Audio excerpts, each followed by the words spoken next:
Okay, you're on. Yeah. Oh. What? Oh my gosh, already? Jim was telling a story. He's good at telling stories. It was story time. Well, you'll get story time with Jim later also. Anybody who knows me knows that I have a story for everything. Everything. It drives my girlfriend crazy. She's like, what? I've already heard that one. I'm like, yes. But everybody else has too. Right. So hello, welcome to the stream. I'm Mimi. As you can see from our new fancy name things, this is what having a new community manager does. She creates assets for us. Yes. So we're all professional now. Kitty rules. Yes. And then who are you? I am Jim Rivers, senior recruiter here at the most awesome game studio in the world, Blind Squirrel Games. And what are you drinking, Jim? Oh. So all of you, if you don't know by now, 805 is my favorite beverage. It used to be a lot of other things, but 805 right now is the bomb. Product placement. Absolutely. So hello, everyone. Yes, Jim's bias. Unsheathed Salmon. So I have to ask, the Shameful Wizard, have you changed your name? Are you Crispy? Have you changed your name? I was suspect when I saw the post about asking if we have any headway with adding salmon and beards into our game. It seemed like a crispy comment, but you were under Shameful Wizard, so it looks like you changed your name. Yeah, name change. Yeah. All right, Shameful Wizard now. That's a good name. Yeah, it is. It's fitting. I'm just surprised. You can be a dirty wizard too. Yeah. Well, I'm surprised he hasn't gone with anything salmon or beard related yet. Give it time. Yeah, it's the next evolution. It's still early. So decided to be a wizard now. Oh, well, cheers. Wait. Yeah. Cheers. All right, so we're going to talk a little bit about recruiting. If you guys have questions, please jump in and let us know. So first thing I'm going to ask, though, is Jim does a lot of local events. He likes to do get-togethers and such. So tell us about those. Okay. Well, locally in California, we have Beer Wednesday. That's every Wednesday. Everybody goes, what do you mean every Wednesday? And I'm like, every Wednesday. Up in LA, we have game dev drink up. But that's only once a month, and it changes bars periodically. So if you look it up on Facebook or even LinkedIn, you can find it. And then the last but not least, and this one changes, but the guys who run it do a really great job with it, is the IGDA OC group. They actually get speakers and stuff like that to some of theirs, and they also have game jams and stuff. So I mean, like, all of us have our different thing. I like people talking to each other. Other people like people interacting, like on a physical game level. And then other groups just like to just get cronked and have a good time with each other. So, but here's one thing: when it comes to like recruiting and networking, talking to other game developers is always the way to go.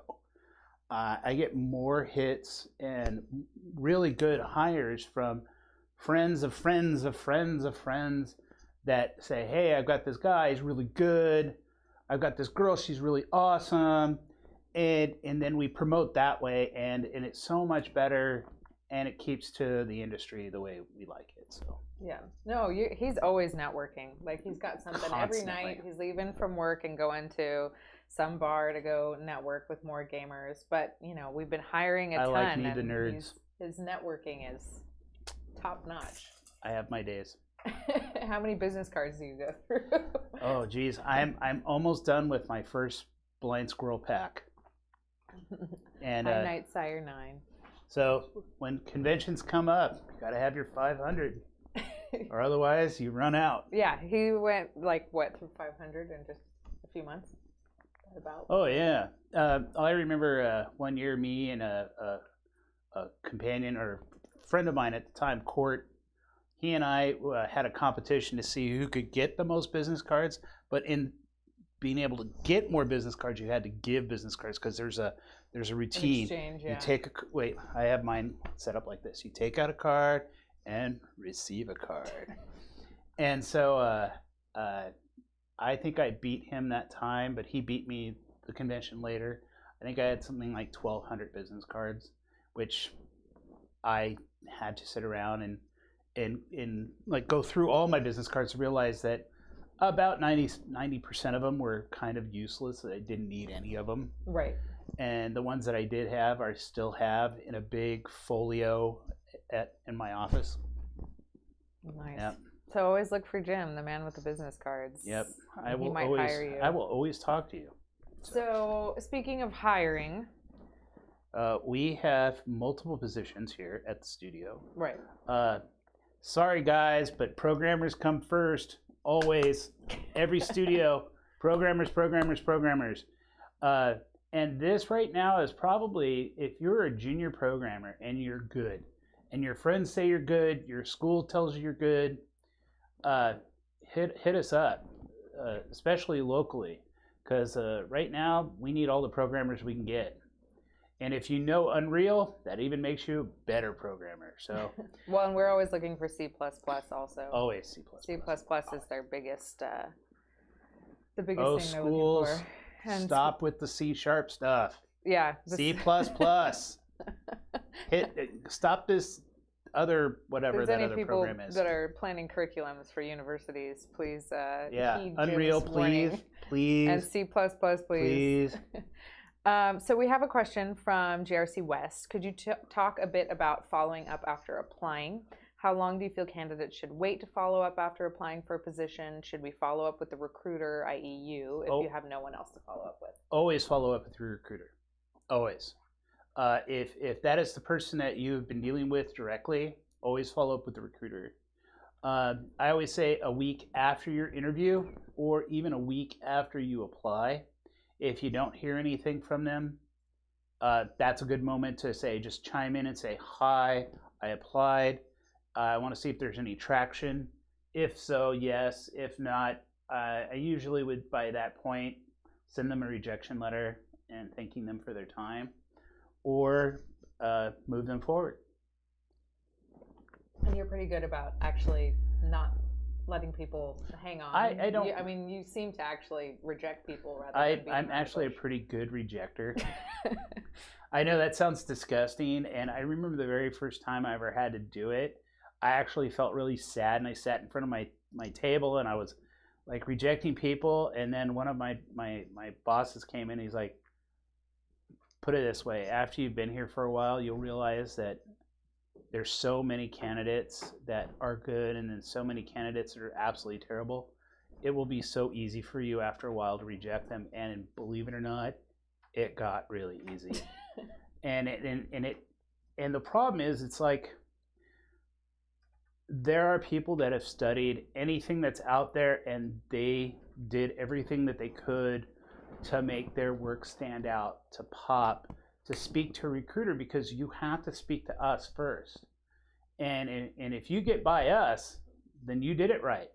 You set up your resumes correctly. You set up your websites correctly. And everything is super peachy keen. The ones that you get rejections over and over and over, and you keep going, why? I've got all this education. I know how to do things. Why do I keep getting rejected? And the reason is because your verbiage is terrible.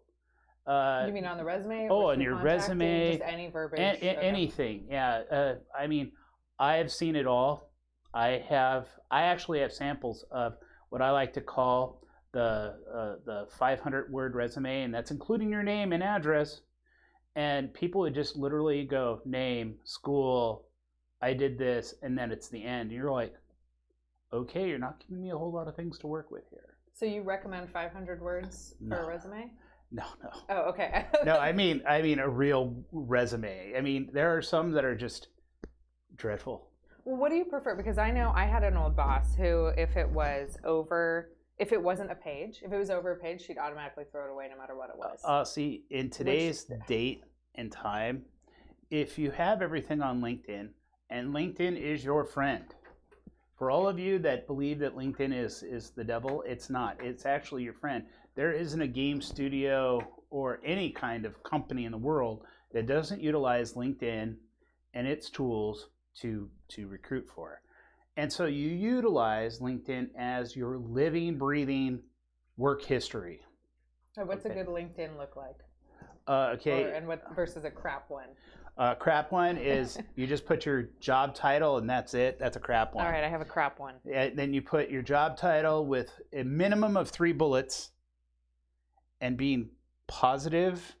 Okay, whenever you say stuff like, I can't wait to learn from you, that is a big red flag for recruiters because we don't want you to have to learn from us. We know you're going to learn from us. We want you to say, this is what I can do for you. Promote yourself. This is why I need to hire you because you're coming at me going, no, bro, you have to hire me because I can do all these things for you.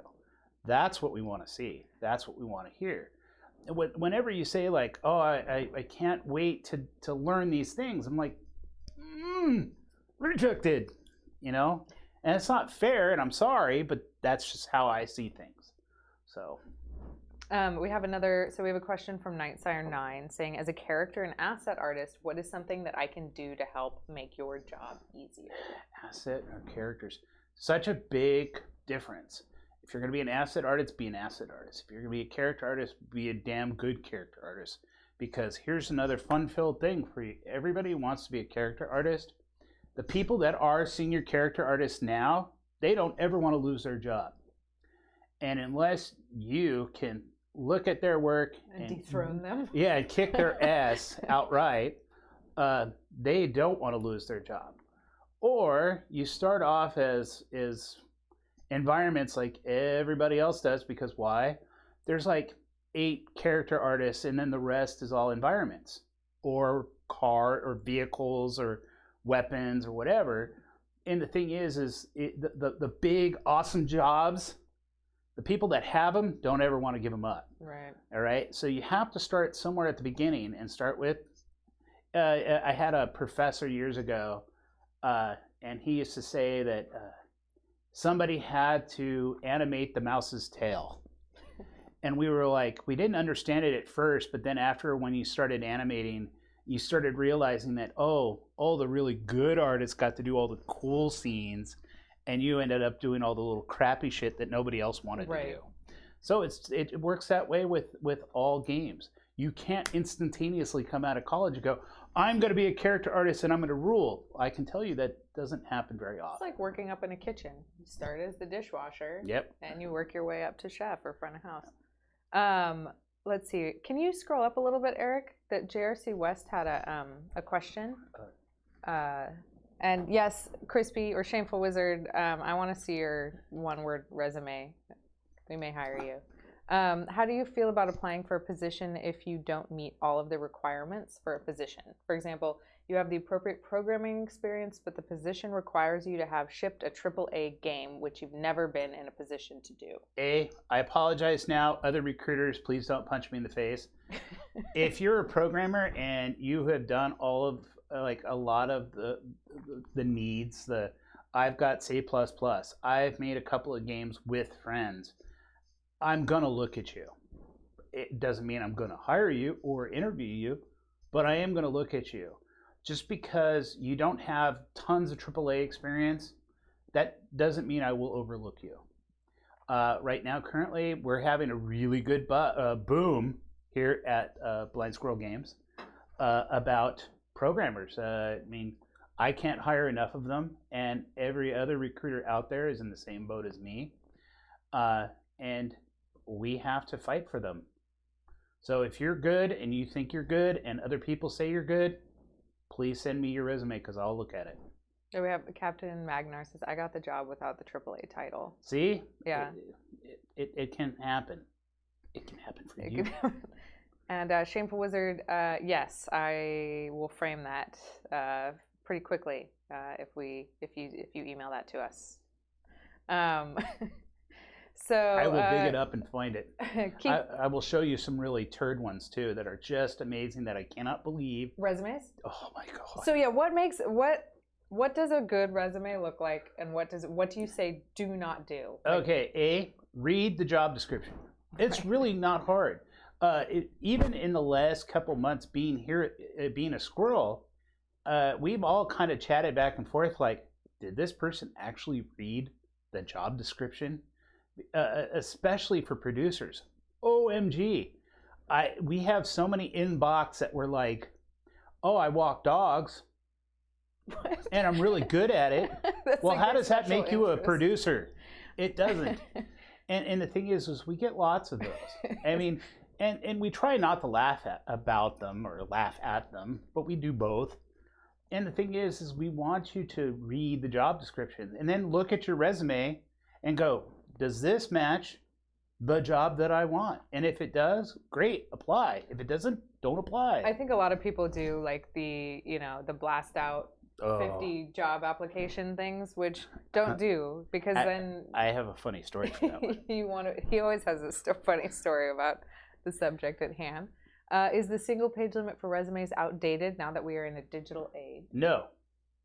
You still recommend doing a one-page resume? Unless you are a senior or you've had some titles underneath your belt or you've done some work at different studios, yes, have a multiple page resume. If you just came out of college and you are filling what I call fluff onto your page, don't do it, because honestly, people like me, A, laugh at that, and B, make an example of you to other people. And we try really hard to get you to be better, be smarter about how you produce, or how you not produce yourself, how you promote yourself. Promotion is everything. You got to get out there, tell people about it. I have tons of friends, and especially my programmer friends, with exception of Dom, because he is the only programmer I've ever met. Well, not true. We just hired one who's a mini Dom. Oh. That can talk and be out there and promote and be, on top of things. But most of you can meet your kind at some of the networking groups, and you can meet other programmers or meet other people that are not exactly flamboyant or chatty or networkly, right, whatever. But it all depends on how you want to do. So we have a question from Aegis saying, are there often summer 2020 internships for small game companies? We're weird because we don't have them. We don't, because we do so much work for other studios, porting stuff, that we can't because of our contracts. We work with other bigger studios and they don't want people in here, so we unfortunately can't offer but them. We actually just hire a lot of juniors. We have a lot of juniors here. And Itai was telling me today that, he came out of college thinking that he was only going to get this kind of job, and realized that we threw him right into it. And he was like, oh my gosh, I actually get to be a programmer and do programmery things. Yeah, he just came on and he's like, I hadn't worked on a AAA game. Yeah. So let's see. What are your thoughts on applying to multiple positions at the same company, assuming you're applying to positions you feel you might be good fit for? I would say don't. That just means I have to reject you multiple times. I have. All right. Again, I have a story for you, because so one time at Obsidian, I had a guy that applied to every single game or every single position in the studio. And so I made a screen capture of him, and I called up all my recruiter friends in the local area. I'm like, have you guys seen this guy? And it was like unanimous. This person had hired and applied to every game in every studio. So then we all mutually got together and all mutually rejected him the exact same day. So he got something like 15 rejection letters from 15 different game studios. And he was like, oh shit. And so he called me, and he and I had a nice long chat, and I said, look, just because you're hitting at everybody for everything doesn't mean we're going to pay attention to you. We need you to focus. You have to focus. Right. Because all right, we're a small game studio. So a lot of times your skills are going to blend into this, blend into that. But then there are other bigger studios that your job is your job. That is it. If you're a gameplay programmer, your job is a gameplay programmer. But here you get to do gameplay, you get to do UI, you get to do engine stuff. I mean, you name it, you'll get the experience on it. Right. Let's see. We have question: is there a clear path to become a game designer? Yes. A lot of studios have what's called a world builder, or what's that other one that everybody hates? Oh no, it's a terrible job. My ex-boss did it, and she's like, "This was really terrible." You do what is that called? Collision mesh builder. That is like one of those bottom level jobs. What does it entail? It so the character can't go through a wall. So you have to build these mesh collision walls all over the entire game because the engines aren't built. Some of the engines aren't built to have pre-mesh everything. And so you have to hire somebody to literally put mesh on walls. Most boring job ever, but you get your foot in the door. So that's how you start with design. Yeah, it's so sometimes weird because design. When we have Dell on again, who's our lead designer, our head designer for Drifters, he talks a bit about getting into design, and it's so interesting because and we just hired Kurt too. So we have a new designer, Kurt. We could have him come on too, because everyone has a different path to design. Everybody does. All the other jobs are very specific in their path, but definitely design is a different per person. All right. When I first got into games, programming was kind of not necessarily easy to accept and get your head around, or art was super easy. I got art because I had an art degree. Design was the very, very, very hardest thing for me to wrap my head around, because at the beginning it was just you had level designer, and junior designer, which ended up being collision mesh person.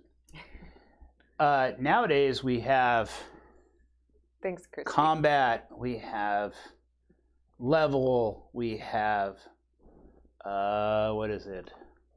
systems, economy, and on and on and on and on and on.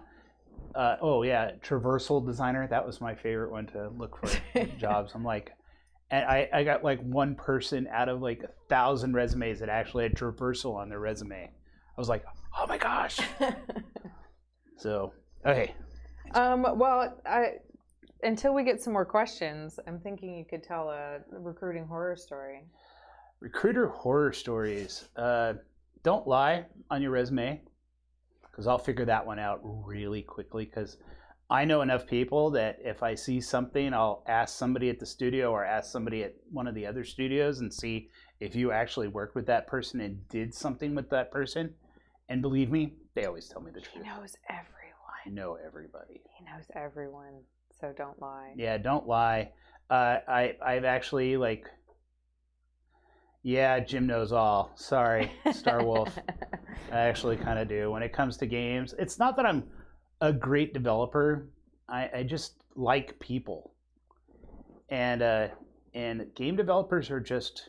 All right, I tried other things when I was in between. And yes, we all get laid off, guys. Everybody gets laid off. Be prepared for it. Always be prepared for it. Sometimes you are, sometimes you're not. Everybody gets laid off in our industry. Even programmers, believe it or not. They're usually last. They're the last. They're always the last. Yeah, again, if you ever get a chance to go back to school and learn something, get your CS degree. I always say that to everybody. All my nieces and nephews are like, Uncle Jim, what should I do? I'm all, CS degree. But I'm not good at math. I don't care, get a CS degree. Yeah, there's no way I would. Yeah, I would suffer and die heinously. Me and math don't like each other. Mm-mm. So. Do you see that beard? Of course he does. Yeah, I see this beard every day. Isn't it awesome and sexy? And earlier, someone asked if the one-word resume has to include your name.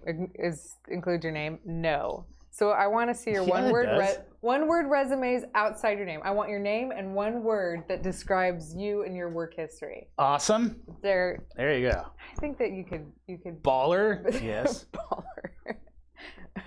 What do you think about the computer game science degree for Irvine? This question might have been asked before. All right. Oh, this might be a good question for Dom, too. Well, this is actually, it's a reoccurring issue that we run across all the time.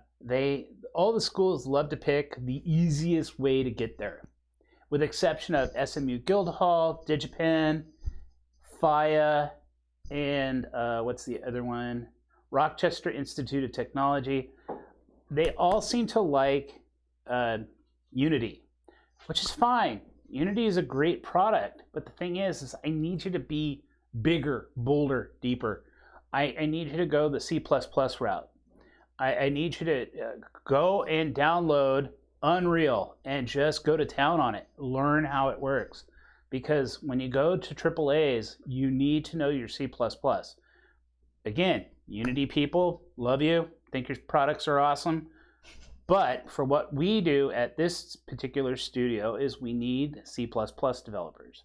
We need people that have actually jumped in behind a really big, gigantic engine and learned how it works. Make things move, fix things that are broken. You can't do that in Unity because A, they don't let you underneath the hood, so you can't get onto the source code. But Unreal allows you to jump into the source code. So learn how to be a super duper awesome programmer.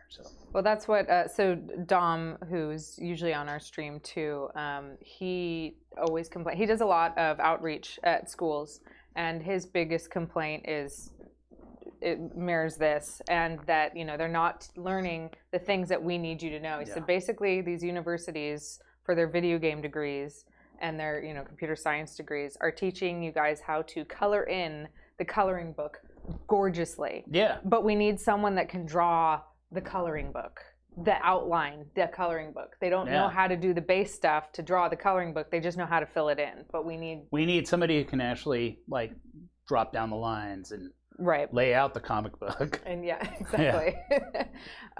So, unfortunately, because I talk to friends that, are going to school for these degrees, and C++ isn't something that's taught. You have to do it as almost like an elective. You have to search most of the schools that I talked to, not all of them.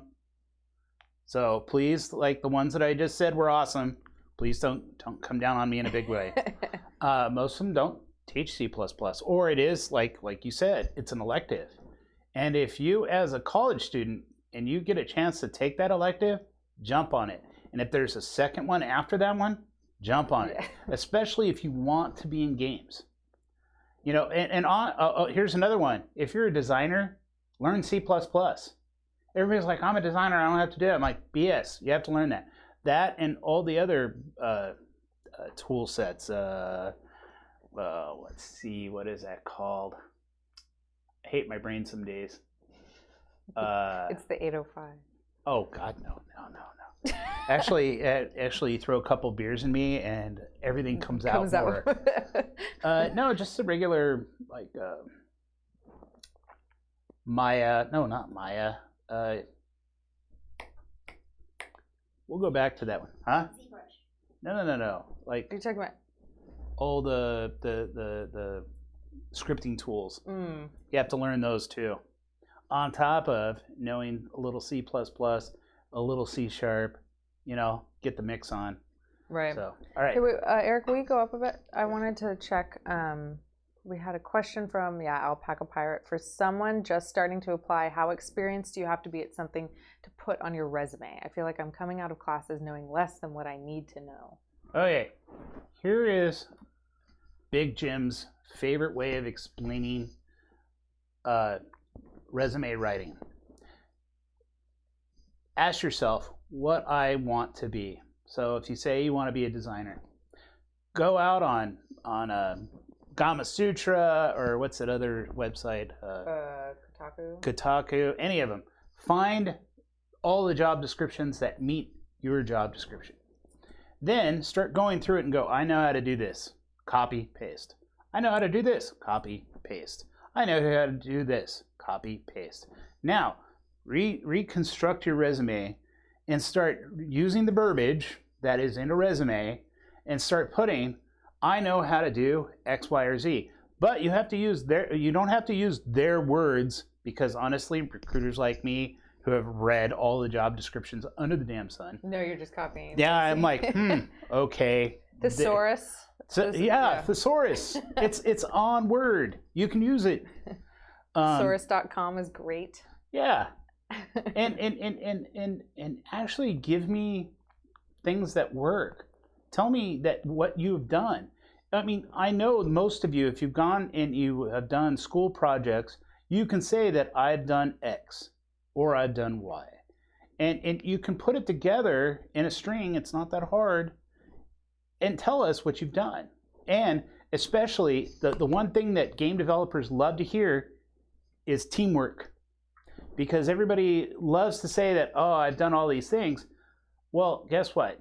Great, you've done those things, but the thing is most of game development is all about teamwork. I need to know that I can put you in a group of other people, and you're not going to be a crazy human being that's going to like go crazy on them. I need you to be able to work with other people and build products that are going to go off to do great things. Well, I think last time we actually talked, that you were on here, we talked about how we've not hired amazing developers because they're assholes. You need to be able to work with people. Everything is team-based in a game studio. Everything is team-based. And if you are intimidating people, being a jerk, if you think you're better than everyone else, we're not going to hire you. We don't need it, honestly. Drama is not fun. I would rather have a B-level talent with an A personality than an A talent with an F personality. I know you guys, I guarantee you, everybody that knows me have heard me say that. Except Eric. Eric's the exception, that jerk. Yeah, Eric's heard that a million times over. So. Let's see, art portfolio question. How much of an artist or animator's portfolio should show their proficiency with game engines? Absolutely, always. How much of it? All of it. So anytime that you put any of your artwork on your website, you have to render it through a game engine, especially if you want to go into games. Because, all right, here's the joy, is in Maya or Max or whatever tool set you decide to use, you could use their rendering tools and you can take an absolute turd of a project and throw their rendering tools on there and make anything look magical. Now, if you take that said tool or that said asset and you throw it into an engine, that engine is going to show you exactly what that piece looks like. And people like me who will open it up and go, damn, that person needs to work some more. I've had people throw stuff at me. I've had people swear at me. And the thing is like, I'm trying to be truthful. I'm trying to help you. Learn how to make an engine work. Learn how to put your tools in there or your assets in there. So then when you look at it, you can go, okay, I need to fix this. Oh, I need to adjust that. Because let me tell you, an art director will very carefully with very like myopically looking at your work. What is going on here? So we have Shameful Wizard saying that if y'all get bad people, he'll slap them with salmon. That's a good threat that I'll post on like our bulletin board in here. And then we have G Money Rigger saying, I love salmon, I just might be bad on purpose now. This is going an odd direction now. I'm going to ask another question that has to do with the topic at hand. Question, any words about small engines focused on 2D games? Example experience in Godot or Love 2D? Okay, guys, we don't make any 2D games. So when you throw that kind of stuff in, it's not what we do. It's not that I don't overlook it or don't think you're pretty awesome as a designer. It's just we make 3D games. Are there studios though that would want there something are, like that? Most just of do your them are. Homework, though? Yeah. Do your homework. Look for the studios that fit your skill base. You know, because all right, I'll give you an example. When we were working on Stick of Truth, we had to find a bunch of 2D artists. And let me tell you, that was much harder than I thought it would be. I thought it would be like tons of like 2D people that would be like, yes, let's do this. And it was absolutely brutal because all the schools were teaching 3D. And it was like, oh man. So you never know what you're going to get until they throw it on your desk and say, you need to find this. Can I get a freshie? I was gonna just ask, do you want another one? I do. Galaxian thinks we should start doing 2D games. Okay, let's see. How do you feel about modding experience? Is it something that's worthwhile? Awesome. All right. Look this guy up. His name is Jorge Salgado. I picked him up for Fallout New Vegas. I had Josh Sawyer came in my office. He goes, do you know a Jorge Salgado? And I'm like, yeah. And he goes, get his ass here now. Because he never worked in a game studio. He had just made one of the biggest mods in the history of mods with like all these people. And actually his game, his mod, did better than the game did. He had like 1 million downloads. You know, and everybody was like, so me and Bethesda were going back and forth trying to get Jorge to come, and to come to find out Jorge was tired of the cold and he wanted to come to California, and he was like, I will come and work for you. And so yeah, he's still over there. And if you ever want to talk to a cooler human being that has the most biggest heart towards game development and just towards people in general, look up Jorge. He is pretty awesome. His inbox is going to be flooded now. Yes, it is. Sorry, Jorge. So we've been talking a lot about resumes and school, and I know you're more on this end, but do you have any tips for the actual interviewing process? Oh, interviewing. Be on time. Don't smell. Make sure their clothes are clean. Smell is actually really huge. A really big one. I actually one time my old assistant slash friend slash just cool ass person, she ran the front desk, and she's like, he's sitting in the front area and I can barely breathe. He's pretty horrible. And so I'm like, okay. So I walked out and had to tell him he had to leave. And then 2 days later, I rejected him. And everybody's like, that was a dick move. And I'm like, it was. But could you imagine being stuck shoulder to shoulder with a developer that honestly took your breath away, in not a good way? So you don't want to be that person. You want to be the person that everybody's like, damn, you smell good, baller. What the hell? You know? Oh yeah, interview stuff, trying to work. I've been trying to find work for 2 years and haven't managed to get through the first round of interviews for any position. If I can spell the 8 hours of Overwatch on you, we have a problem. So why do you have any reasons why they're not getting past the first round? Well, check, it's not the reason we were just talking about. No. And it's not skills. You just don't know enough.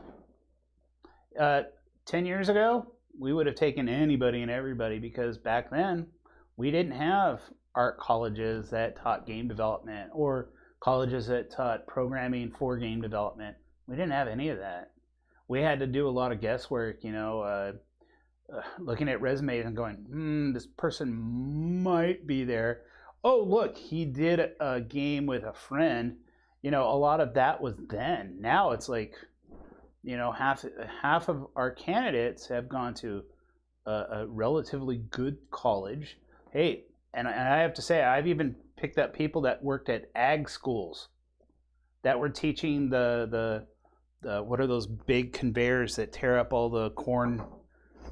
Like the harvesters? The harvesters that would teach the harvesters how to do their job. That was the programming that they were taught, but ended up, because they were really good at programming and had a D&D fetish, ended up turning out to be a really good programmer. Go figure. Can you go up a little bit? There was a question about getting into production. Question from someone hoping to make it in production. How are some ways to break into an associate producer role? A lot of companies hesitate hiring on people new to production. What can we do to combat this if we never get the opportunity to learn? Well, most of our producers work their way up. Yeah. It's very rare. We just hired someone hired a producer, but she was someone that worked here already before. here, and she, most of them, believe it or not, start as testers. QA. But here's the flip to that. If you end up as a tester, okay, and there's nothing wrong with being a tester. I think damn near everybody that has ever made games has been a tester at some point, including myself. If you become a tester, the second you see an opportunity to move forward, you take it. This is where you have to, I hate always saying this term, but it makes sense to me right now, is nut up or shut up. You have to, like, if you see somebody that says, hey, yeah, we've got this junior position opening up, you get in there and you start talking to anybody and everybody that will talk to you about it. Yeah, they've all started at smaller positions. Like, we've had a lot of people start from QA, but other Kitty, not our new Kitty, she started as a receptionist. Wait, we have multiple Kitties? Yes. Our other Kitty, she was the receptionist and worked her way up to production. I mean, you start at entry level, and then you start learning from people and asking if that you can start, working your way up. I have the other way of looking about it, is if you go to one of the master's programs, SMU Guildhall has one, FIA has one, I believe DigiPen has one too, where they teach higher level production skills, where you more or less bypass all the being stuck in a pit and being, dissected that way. You actually get to learn how to do it with your team and learn how to punish your fellow classmates. Or I like what I do. Sorry. You had this look on your face. I'm like, what? Okay, learning how to be a producer. I actually just had this chat with our producers the other day, that you really don't get a very good sense of what a producer is until they've been at a studio for 6 months. So it's like one of the hardest things to hire for, because they might look good on paper, they might do really awesome in their interview, and then you get them into a studio, and like the first few months they're like go-getter-ish, let's get on it.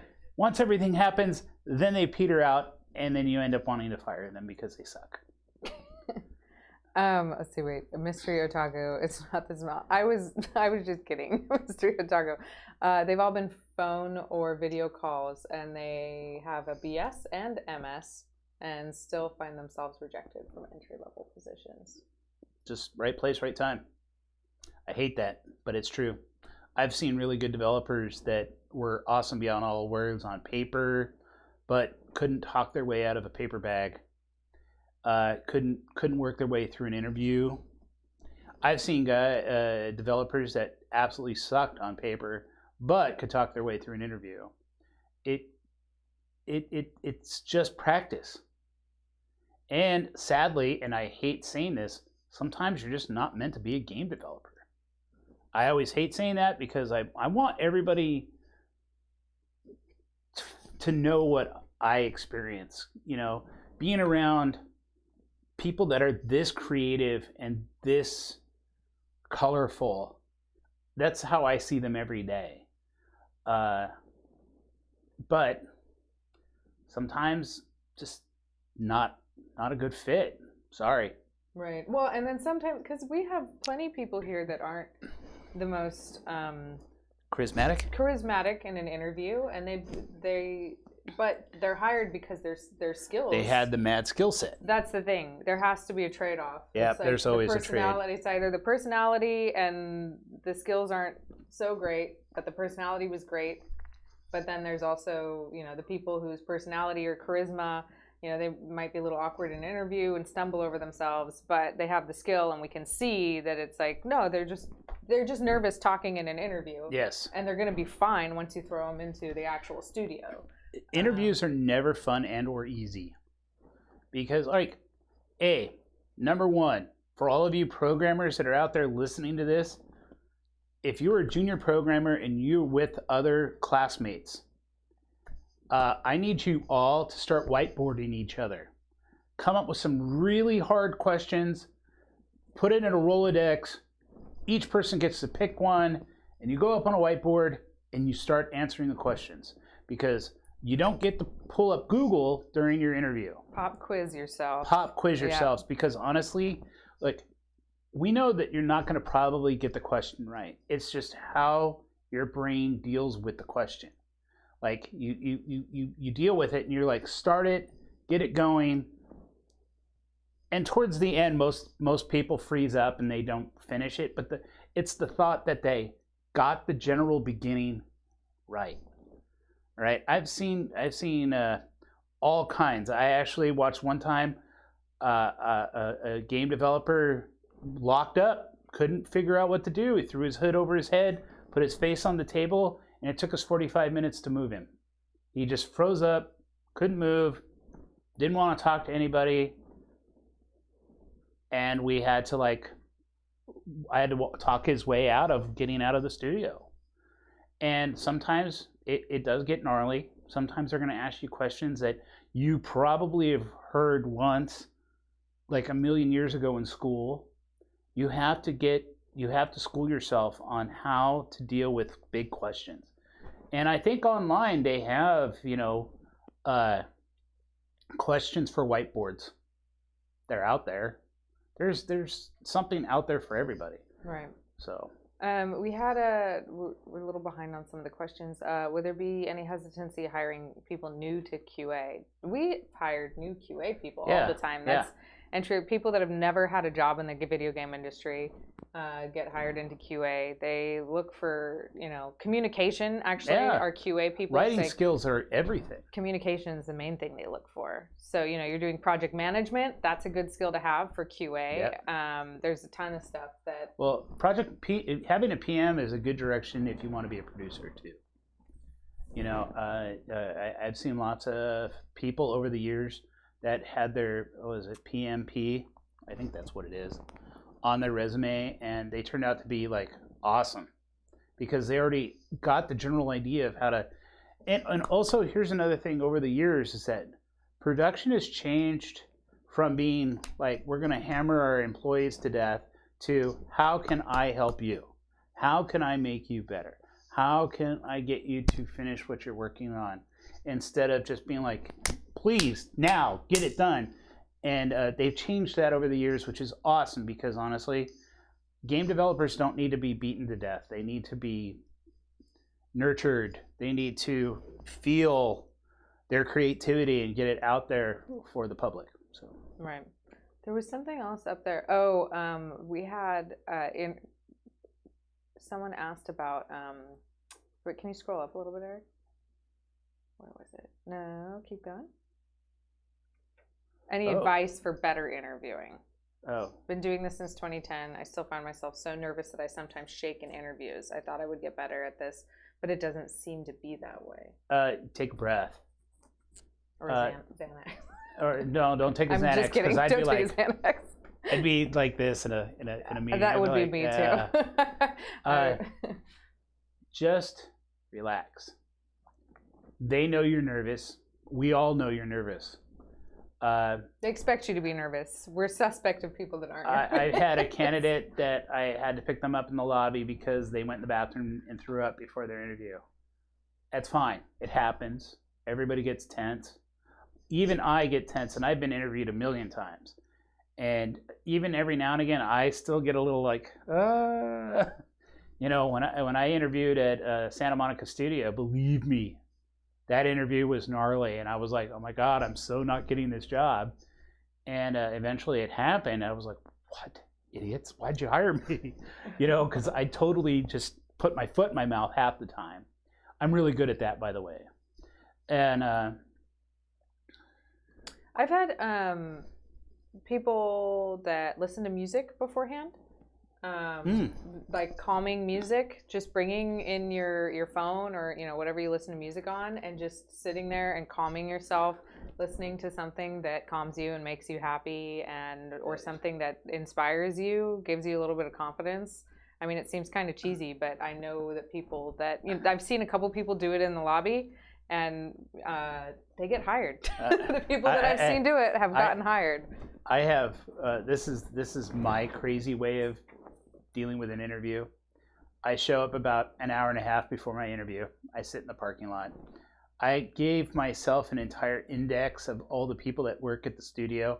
I studied all of their games, all of the companies that they worked for. I knew anything and everything that I could find on them. And so when I did get interviewed by them and I met them face to face, I'm like, nice to meet you, Larry. I really like this game, da da da. And everybody's like, how did you know all this? I'm like, are you kidding me? I sat in the parking lot freaking out over missing things about people. There's a thin line there, though. Yes, about crazy and not creepiness of, yes. I know everything about you. And then like, I don't want this guy near me. So maybe don't.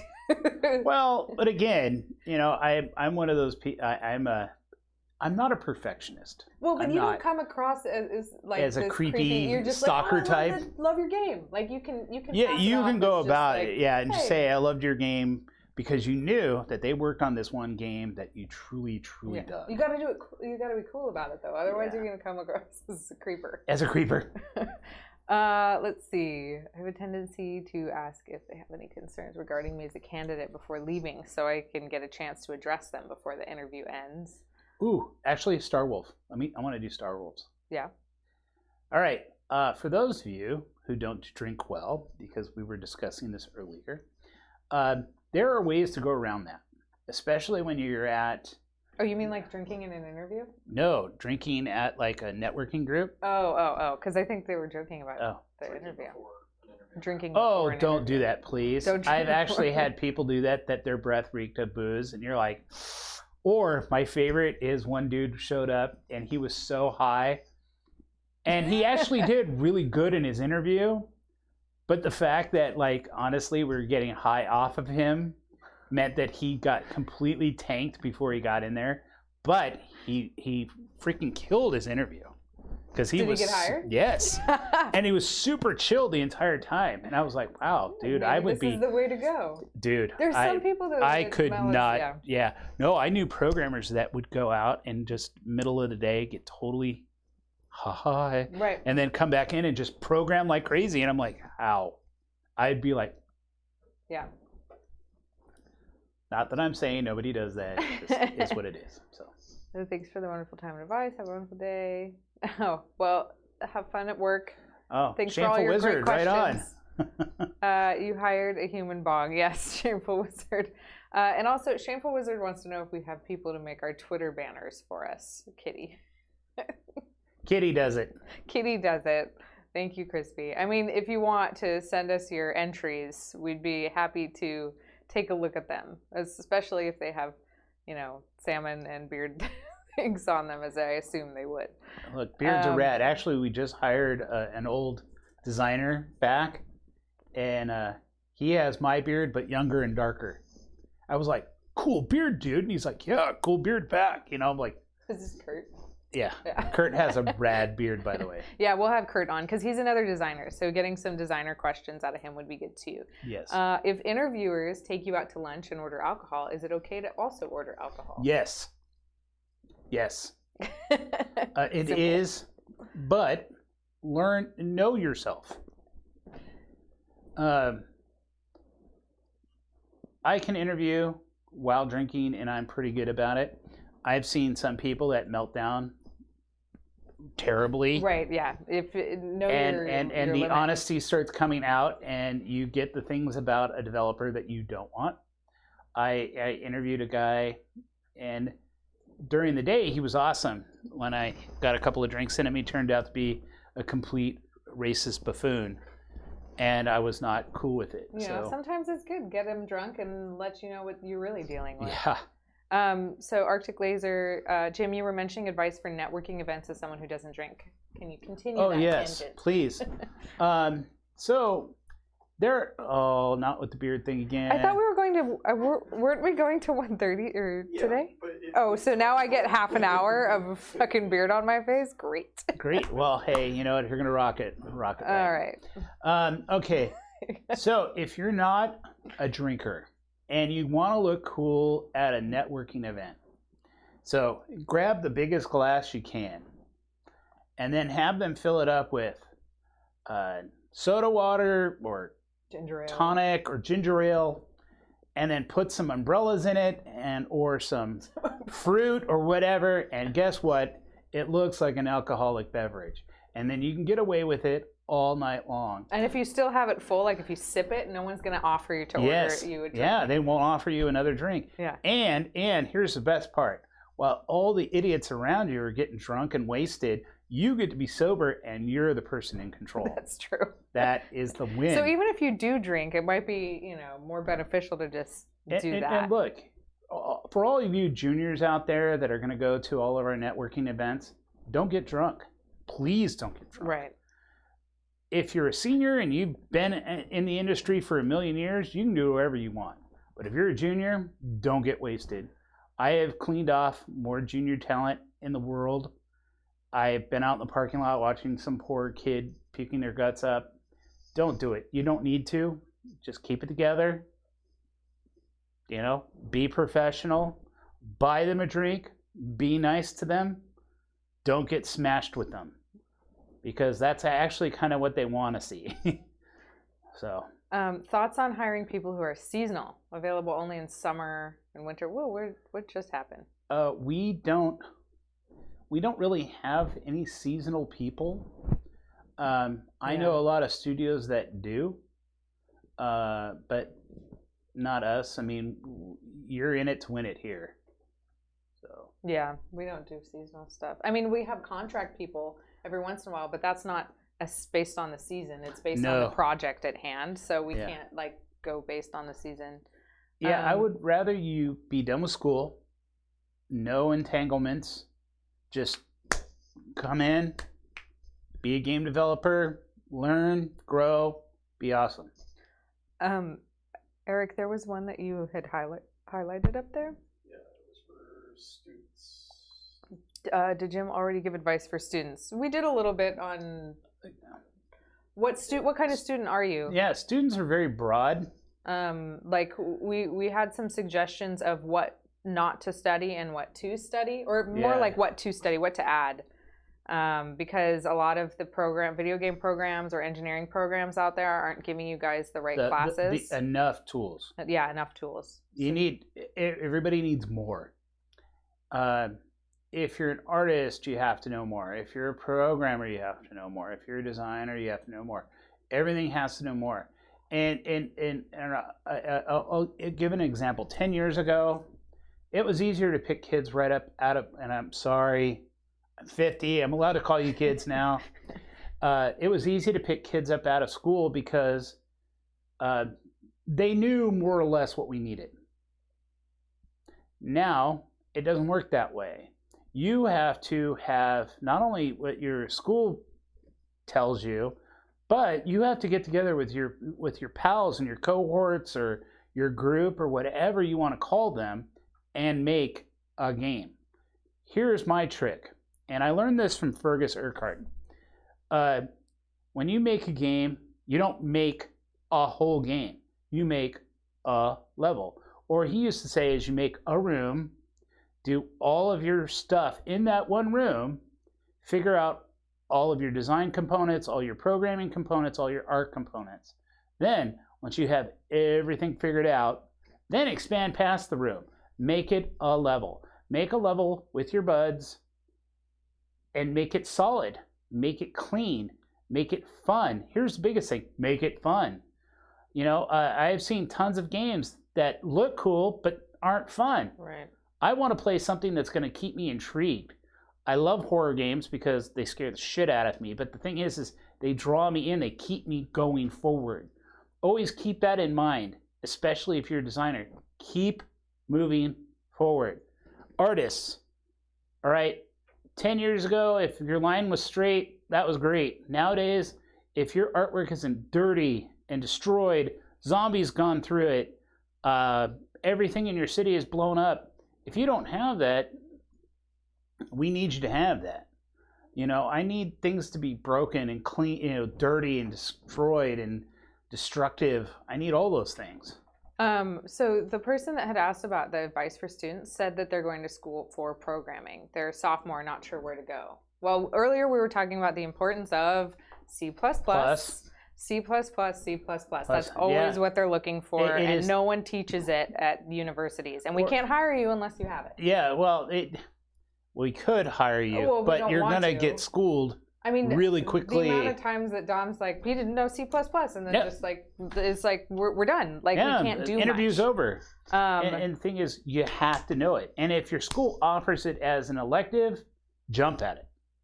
And if there's another elective after that, jump at it again, because you have to know your C++. And you said Unreal also? Or? Unreal is the one tool that you can get for free. Well, there's a lot of tools that you can get for free, but that's the one that has everything. Yeah. You know, and you can kick the death out of it and make it work. And you were saying the best thing about these programs is we need you to know how to make the, all the stuff in the background, not just color in the stuff, but we need you to know how everything works. Jump how under the hood. To build it from scratch. And a lot of the schools just aren't teaching that well enough. Right. So that's the advice for school. Yes, schools, I hope you're listening to this, because that's what we need you to do. Well, and it sucks because you have someone that's just paid, an arm and a leg, because they're supposed to be guaranteed these positions, but they haven't been taught the actual stuff for us to be able to hire them. Oh, yeah, the salmon just went up. The Minecraft salmon. That's for Shameful Wizard. And he wants you to follow the Twitch. And so wait, go up. I feel like there were another couple questions I wanted to get to. Programmer. Oh, that salmon in the top corner of the game.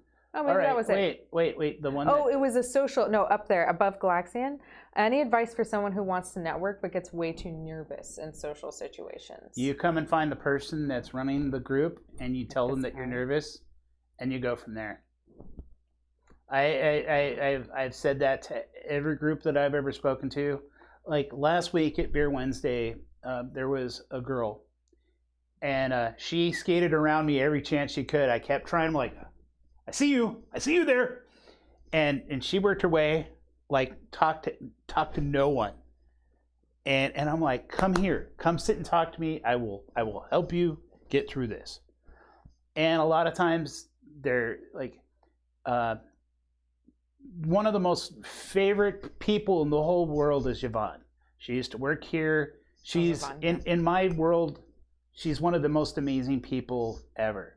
When I first met her, she would come in and go, hi, and leave. I'd be like, really? Oh, yeah. No, Yeah, she wouldn't talk to me. She would come in and she would stare at me and leave. And then after years went by and she became a game developer and things started happening, she actually ran Beer Wednesday for a couple of years. And she learned to be an excellent networker. Right. She's not like she used to be pretty mousy and afraid of things. She's not afraid of anything anymore. She's good at what she does. And I wish her the absolute best because she rules. But I think, there you go. What is going on? No, now you got to turn. What is Eric? I can't see. His head's in the way. Please, for the love of salmon, do it. Oh, we have a bearded salmon. I feel like this is just it's just wrong. An innuendo that's going to go down so fucking hill from here. You know what? What's going to happen is I'm going to have a T-shirt that says I'm wearing the bearded salmon. Oh, God. Whoa. We just got a bunch of messages in too fast. So Itai, I don't really have friends in the field. I have some classmates from college that I'm friendly with that I might see at the conference, but none of them are in my area. Yeah, I mean, if you can't find someone to go with you, like he was saying, find someone that's in charge in your local of the area event. Or find your IGDA group, your local area IGDA. What is that? International Game Developers Association. And they all have local chapters. They have local chapters. Our chapter is pretty awesome. They run it pretty well. I was mad that they left Beer Wednesday, but that's okay. I'll accept it now. Because since you're plugging them. Well, yeah, I'm plugging you too. But they have speakers. They have, what's the other one? Game jams. You know, and there's actual game developers there that can tell you what you're doing right or wrong. So if you get a chance to actually ever be around like a really good IGDA group, do it, because they will help you. some of the best IGDA chapters are here. Texas has some amazing IGDA chapters. Yeah, where are you located? And Seattle has some amazing ones too. So wait, go up a little bit. There was let's see. Glaxton, do you have to be a gamer to work in the game industry? I asked this question because some studios require you to be up to date with what's on the market. Some studios, especially the ones with current hit games, require you to be a fan of the games, right? And Infinity Ward are notorious for this. I'm actually not going to diss on other studios, but be a game developer first, be a fanboy second. Well, I think, though, if you're staying up to date, it means that you're knowing what's out there and what's possible. Gama Sutra will get you up to date. They will send you a daily newsletter that will tell you everything that's going on in our industry as of today. I mean, whenever I get behind, I just open up Gama Sutra and I go through it a couple of weeks prior, especially before I go to a GDC, so I'm on top of today's information. Let's see. San Diego would be closest for me. I'm like an hour away. Don't have transportation. Oh. Train. Yeah, San Diego. Does San Diego have good? They used to. They don't anymore. Oh, well. Because the local school that was there that kind of ran it, they're gone. Oh. Well, there's always Orange County if you have a vacation trip. You're always welcome to come join us. Actually, this last week we had he was a corporal in the Army. He's on his way out of the service, and he lived out in 29 Palms. Okay. And he came out here to see his mother-in-law and father-in-law with his wife and family, and he's like, oh my God, this is Wednesday. Jim will be here. And he went to Beer Wednesday last week, and he's like, I have wanted to meet you for years. I'm like, well, why haven't you come out? He goes, I was in the Army. I'm like, okay. And while he was in the Army, he utilized all of his skills because he kept training about game development with other guys that wanted to be game developers after they got out of the Army. And so he is going to be pretty successful once he gets out. San Diego Carlsbad has devs, so there's got to be something there. There's got to be something down Google there. Google or Facebook group stuff. There's got to be ways to. Yeah, to I don't deal with them. San Diego has their jam. We have our jam. So you can always come up here. Always come up here. The train runs. Yep, and I will not say no. I will shake everybody's hand. We have some devs that live in San Diego and take the train up here every day. So we know that they are down there. Actually, out in Pennsylvania, there are not a lot of game developers, but there are IGDA groups out there. Because I had a friend who lives in Pennsylvania, and she used to tell me about it. So, but I don't know them. All right. Come on, questions. Well, I'm looking at some other questions. Well, these are all the hiring. We already did the follow-up. Someone already asked that. You guys have already asked our questions that we had written out. What not to do in an interview. Don't lie. Yeah, his big thing is don't lie. Yeah, because honestly, I will look you up and I will figure you out, and that won't work for you. How about remote work, telecommuting? I read this report about this the other day, and they said something like 25% of America will be remote within the next 5 years. 5? Yeah, 5 years. Yeah, that's what they said. I thought it was like a little weird. But it's all on the coasts. Right.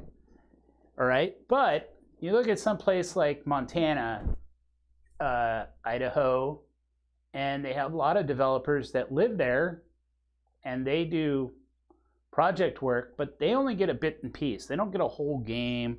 They just get bits and pieces of stuff that the studios are behind or need a certain kind of code.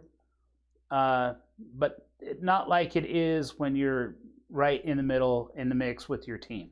So we've had some people here that work remote. But usually they're more senior positions. They're a position we can't hire for otherwise. Like, they're amazing and they have the pull to be like, I'm working from home. and that's usually the only people that we Ooh, have. Mr. Money, good question. What is Embellishing or lying? I love to embellish. Oh, where would you draw the line? I'm really fantastic about it. I love what does Stephanie always say to me? She goes, "You're an exaggerator." See, the thing is, I don't consider exaggerating lying. I consider it like making something that was kind of blah into something cooler. Most storytellers, though, fall into that category. Most fall into that category. You rearrange it to fit into a narrative. Into a narrative. Yes. Look, lying is just straight up like, I did this, and then you look into their stuff or you interview them and realize they've never done it. We run across it a lot. There was a candidate we interviewed not too recently and said, he told us he knew how to do all these things, and then we got an interview in front of him and realized that he didn't know any of it. He just literally BS'd his way into a regular interview. Wow. That happens all the time. Well, yeah, because you can put anything on a resume. Absolutely. Good point there, Mimi. But you got to be able to back it up. And you have to be able to back it up with Jim's phone calls and work that he's going to be doing undercover. Because you get a phone call from me. And mine are usually pretty easy. It's like, hey, how you doing? Da-da-da. What are your timelines like? Sometimes if it's something that I'm like really interested in, believe me, I'll keep you on the phone for a bit just to see if you're cool or not. Because honestly, if you're short with me or bitchy with me on the phone, that is where your phone call ends. Now, if you're cool with me and I like you, I will definitely move you on to other people. But I've had too many candidates over the years that just suck on the phone. And not in a way like, I'm nervous, I suck. No, they're just like, you will do this, and because I'm grad, I'm like, no, you're a dick, and I'm going to say no. It's usually the overconfidence and arrogance that is far worse than someone being nervous or not being able to, articulate what they're thinking. Of course, we're all nervous. We're going to stumble. We're going to do stuff. Everybody But if stumbles. you're not nervous and you're just being an arrogant jerk, red flag. Pass. Super pass. Go up. There was someone... Oh, Alpaca Pirate. Should I ask interviewers about their crunch culture or opinions on unions? Okay. No, and Not no. an interview. If before you get to a studio, you should know everything about what their crunch culture is before you even get there.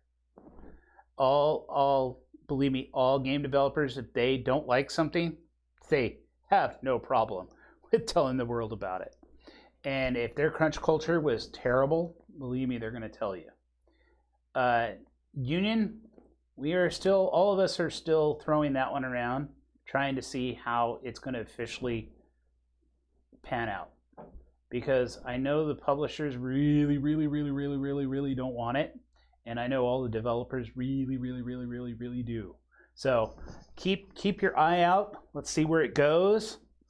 It should be interesting to see. Like I said, in previous ones, I've seen unions have done some good, and then I've seen some unions that are just absolutely dreadfully bad. So I'm kind of hoping as game developers that we're smart enough to figure out a way to make it work, but we'll see. Galaxian said that to ask about crunch possibilities because you should be able to, judge about the OT. You can ask. They'll tell you. But a lot of times, if you go online, you can usually see what they're. You should always be prepared before you go to a studio. And kind of have a general idea of what everything about them, because we're in a day. What is it? The day of information, the information highway. The age of information. And anything that you need to know about anybody, it's out there. Just gotta put a little time and effort into it. I've asked a crunch question when I went to an interview. If there isn't a lot of crunch, they will let you know as well. Sometimes. I worked at studios where we didn't have any crunch at all, but until everything went upside down, and then we crunched the hell out of our employees. And then some studios that they make their crunch as enjoyable as possible by feeding you and taking care of you, or they have 1 or 2 or 3 days instead of like the whole week, or you don't have to work on the weekends. Sometimes you do. I've seen crunches that lasted for 9 months, between 6 and 7 days a week, 15 hours a day. I've seen those. This particular studio, thank God, does not have that. Woot. Yeah. Because Beth really tries to keep us to the 40-hour work week. Go, Beth. There are times at the end of a project or at deadlines when milestones when there is some crunch, definitely, and you can't avoid it. But try and make sure that doesn't happen, and definitely people get paid for that. Well, yes, sometimes depends on how their contracts are. That's true. If you're salary, there's always that. Here's another thing to look at with crunch, and with studios that are super crunchy, as I like to call them. If you look at the contract you get when you're about to start on a game, you can lay out your entire timeline. There are some studios that I want to save money. How can we do this to save money? Buy Shameful Wizard. Yeah, buy Shameful Wizard. All right, keep going. And sometimes they just realize that if they cut 3 months or 5 months out of a contract and kind of shorten it up, they're going to make a ton of cash. But the thing is what comes out of that cash? You beat the hell out of your employees. I've seen people that didn't get to see their kids grow up, didn't get to see recitals and plays, and I even read a story about how a developer, they told him they would fire him because he wanted to go see his kid be born. Come on, really? Yeah. We're developers. We're not secret agents. We're not trying to build the world. So if somebody needs to take some time off to see their very first kid born, be cool. Let them off. Come on. Just that one thing, though. Just that one thing. Just everything baby. Else, no. Your second kid, screw that. Yeah. Why do you need more than one? CIA or something. Oh, I thought of another thing too for interviews. When you come in, be nice to everyone. Yeah. You never know who you're talking to. Say hello. Well, my favorite story is when Beth was at the front when she was being the receptionist, and she works here. She's our HR person. She also happens to be the CEO's wife. And she is the nicest human being alive. And someone came in for an interview and was a total dick. And she's like, "Oh, hi, nice to meet you." And he was just this arrogant prick. So she went in and she's like, "By the way, this person was a total asshole." And they didn't realize that they were talking to the CEO's wife. Yeah, part owner of the company, all this. And because they thought she was the receptionist, so they treated her like shit. And guess what? They didn't get hired. So you never know who you're talking to. Always be nice and cordial and, decent to everyone. Yes, Captain. We do have an ATS system. Use an application tracking system. And yes, I do track everything. Algorithm. Are they filtered out by algorithm before they're seen by you? Nope. Oh, so everything goes straight to Jim is the algorithm. I am the algorithm. In your opinion, what are the most prestigious game studios? Oh, wow. It's a hard question. That is a hard question because, honestly, it changes all the time. BioWare was always my favorite. I like that, G-Money. Huh? Why would anyone treat a receptionist like shit? They can opt not to receive you. It's part of their job. Good going, G-Money. BioWare will always be one of my faves. Obsidian. I will always have just a love spot for them. Special place in your heart. Yeah, Relic. Relic is amazing. I will always love all their games. But there are good games out there. There are bad game companies out there, but they all want to do well by you at some point. But the thing is any of the ones that are owned by somebody else, by lots of other people, it's going to be a lot harder than being small little game companies. All right, that's all I can say. Please, other game studios, don't shoot me. He didn't ask the question. Oh. Let's see. I have a new question. It's in the name. Oh, events. Oh, all right. If you've never been to Game Developers Conference and never done Mecca yet, get off your lazy butt and go. One of these days before GDC next year, we are going to have an entire program based on how to go to GDC and don't be overlooked. Oh, that's a good idea. Oh no, I already have that one written out, like, done. All right, so stay tuned. And when is GDC? Do we have a date? It's either the end of February or beginning of March. Okay. All right, here's the thing. Game Developers Conference, the very first time I ever went there and was 2002. And there was about 15,000 of us. And at the time, that looked like a lot. This last year, there was 50,000 of us there. And you couldn't throw a rock without hitting a game developer. And it was amazing. Because honestly, you ran into, I love calling it this, and it makes me happy. It's one of those internal gym happiness things. I call summer camp friends.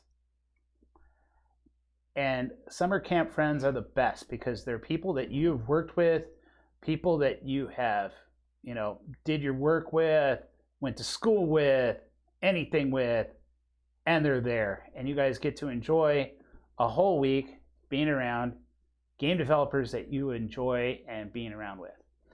And you need to go as often as possible because that's how you grow as a game developer, is being around other game developers, learning from other studios. That's why one thing that I really did love about making Beer Wednesday was that at different times we'd have 4 or 5 different game studios all there in small pieces, not in like the whole studio, but small pieces. And you would have designers from different studios talking to each other, and they would be like, oh, I'm stuck on this. Well, I'm stuck on that. And they would be able to reconcile or come up with ideas how to fix an issue. Same with programmers. Programmers right now, they all have their different things that hang them up. When you go to a networking group or you go to GDC, you're around other people, like you, like-mindeds. I love saying that, like-mindeds. And you get to grow and learn and try to figure things out together as game developers. Thanks for the host, Bearded Salmon Studios. Okay, so March 16th through 20th, 2020 is the next GDC. We also had someone... Write that down, Kitty. Yeah. One of the professors at my school holds a GDC boot camp every year to help students understand what to do and how to act. Let's see.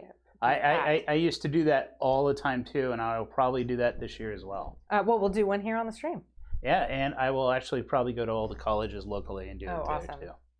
Pippa Pat says, in your opinion, experience when hiring LQA testers, what is more important? LQA gaming experience or localization experience? If Star Wolf or Rico the Gamer also, I know you guys are QA testers, so if you guys want to jump in on that. Looks like Blood Fox is too. I don't know how it's set up here, sadly. I don't know if we have a localization here. Most studios, they're different companies that deal with all localization. I don't believe we do here. Do you have any insight into this, Eric? Nope, we don't do localization. Oh, we don't do localization here. There was a studio in LA, and they can offer every language under the sun. I don't think they can do Sumerian, but they're close. And you can do local testing there. But here's one with that one. Not only do they test you on your language skills, but then they test you on your gaming skills too. So if you're a sucky gamer and your language is okay, they won't hire you. Sorry, that sounded pretty negative, but it is what it is. So. Truth hurts. Yeah. All right, well, we're in like the last few minutes. What? Have we already done an hour and a half? Yeah. Boy, that went by fast. Yeah, so if you guys have any... Finding Nemo is localized in 22 languages, just FYI. Rico says he would say both. If you guys have any final questions, let us know. Sorry if this was a repeat. I didn't hear the answer. Any specific colleges to avoid or colleges that have negative reputation? Ooh. That wasn't addressed. I tend to not shit on other grind on schools because all right, I've seen kids, and yes, again, I can call you kids, I'm old. I've seen kids come from really terrible schools and were stellar. I've seen guys and girls that have come from really amazing schools and suck beyond words. So it all depends on the student, not necessarily always on the school. You have to want something. And if you want it bad enough, you're going to find other people like you, the like-mindeds, and you will make something happen. If you think that school is just going to push you through and you're going to come out and be a game developer, that's bunk. It won't happen. Because people like me and other recruiters like me know the difference between I just sailed through school, here's what I did, hire me. That will actually be crap and I won't pay any attention to you. I think an important thing too that you could do is look at the job positions you want on various sites. Yep. And look at what those requirements are. You know, do they require C++? Do they require Unreal? Do they require all these things? Yep. And if you're going to a school that doesn't, if you're looking at schools and they don't have any of those classes, then you're not going to be able to get those degrees. So go find the schools that offer the classes that teach you the stuff we need. Check you out, Mimi. You should be a recruiter. So let's see. How important is specializing in either game design or programming as someone who likes doing both? Okay. Always be a game programmer first. It's like in the military. Be a shooter first and be whatever second. Programming should always be first. Always. It's most needed. I even met artists that were like, well, I'm pretty good at art, but I also like programming. Be a programmer first. Because it's the one thing that everybody always needs first. Well, and yeah, if you're a programmer who gets into design and you have the programming background, you're going to be a bigger asset to the company. So, and you know, programmers are, like you said, more in demand. So you're going to get more jobs easier as a programmer than going straight into design. Yep, absolutely. So, all right, well, this means Where did you find we're out of that time. The poor squirrel, yes. He's a bad shooter in the military. Oh, way to bring it down for the last thing, Rico. Thanks, Jaime. Now we'll just sit here sad. Thank you, Rico. Yes, I've seen some bad shooters too. Yes, poor squirrel. And it's still hanging on. Yes, if there are job you can rely on the programming. So this means this is our swan song, or squirrel song. We must go. So we will see you. Thank you very much for your time. Yes, thank you. Thanks for all the great questions. And then, yes, you'll be able to watch it later. It's on our Twitch for 2 weeks, but we put all of our streams on YouTube. It just doesn't have the chat with it, but we upload all of our streams to YouTube, so they're there forever. Yep. So you can always look back for reference. So we will see you in 2 weeks' time. We're doing our new schedule where we're coming back every 2 weeks. And we will. Oh no, we fell! That wasn't a loop? He actually did fall. That wasn't. All right, with that, we're leaving. Bye, guys. Bye, guys. Thanks for being here. Peace out.